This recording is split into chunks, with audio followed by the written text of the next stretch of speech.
ওম শান্তি। রাজযোগের নিরন্তর অভ্যাসে মানুষ অনেক রকম শক্তি লাভ করতে পারে।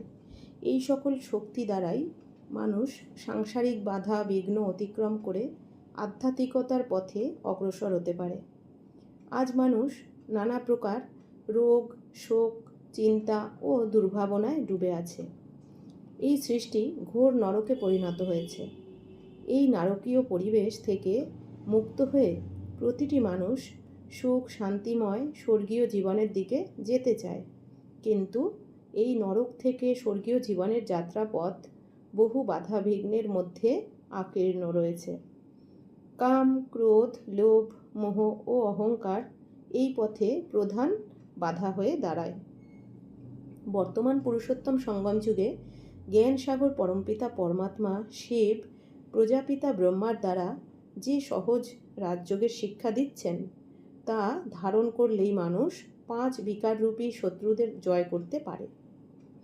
চিত্রে দেখানো হয়েছে যে নরক থেকে স্বর্গে যাবার জন্য মানুষকে প্রথমে কাম বিকারের উঁচু প্রাচীর পার হতে হয়, যাতে শত শত লোহার কাঁটা দেওয়া আছে। এই বাধা পার হবার জন্য দেহ অভিমানের কারণে কোনো কোনো ব্যক্তি সফল হতে পারে না, কাঁটারূপী বিকারে আটকে পড়ে।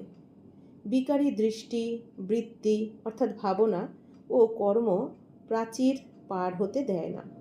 অতএব পবিত্র দৃষ্টি দ্বারা এই বিকারকে জয় করা অতি প্রয়োজন। দ্বিতীয় ভয়ঙ্কর বিঘ্ন ক্রোধরূপী অগ্নি। ক্রোধের বশবর্তী হয়ে মানুষ সত্য অসত্যের ভেদ ভুলে যায়। কিন্তু ঈর্ষা, দেশ, ঘৃণা ইত্যাদি বিকারের সমাবেশ ঘটে, যার আগুনে সে নিজেও জ্বলে আর সাথে সাথে অপরকেও জ্বালায়।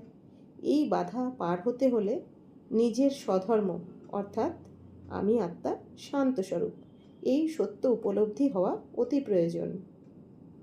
লোভ মানুষকে তার সত্য পথ থেকে বিচ্যুত করার জন্য পথ অবরোধ করে বসে থাকে। লোভী ব্যক্তি কখনো শান্তিতে থাকতে পারে না। সে মনকে পরমাত্মা বা ঈশ্বরের স্মৃতিতে স্থিত রাখতে পারে না। অতএব স্বর্গীয় সুখ শান্তিময় জীবন লাভের জন্য ধন সম্পত্তি ইত্যাদির লোভের ওপর জয়লাভ করতে হবে। মোহ এক প্রকারের বাধা, যা মাকড়সার জালের মতো। মানুষ মোহ বন্ধনের বশে নিজের ধর্ম ও কর্মকেও ভুলে যায়। তাই গীতাতে ভগবান বলেন, নষ্ট মোহা স্মৃতিলব্ধা হও, অর্থাৎ দেহসহ দেহের সকল সম্বন্ধের মোহজাল থেকে মনকে মুক্ত করে পরমাত্মা স্মৃতিতে স্থিত হয়ে যাও। নিজের কর্তব্য করে চলো, তাতেই স্বর্গপ্রাপ্তি হবে। তাই মনুষ্য আত্মার মোহের বন্ধন জাল থেকে মুক্ত হওয়া প্রয়োজন। অহংকারও মানুষের উন্নতির পথে পর্বতের মতো বাধা হয়ে দাঁড়ায়। অহংকারী ব্যক্তি কখনো পরমাত্মার সান্নিধ্য লাভ করতে পারে না। অহংকার বশে মানুষ পাহাড়ের চূড়ার মতো উঁচু স্থান থেকে নিচে পড়ে চূর্ণ বিচূর্ণ হয়ে যায়। সুতরাং স্বর্গীয় জীবন লাভের জন্য অহংকারকে জয় করা অতি আবশ্যক।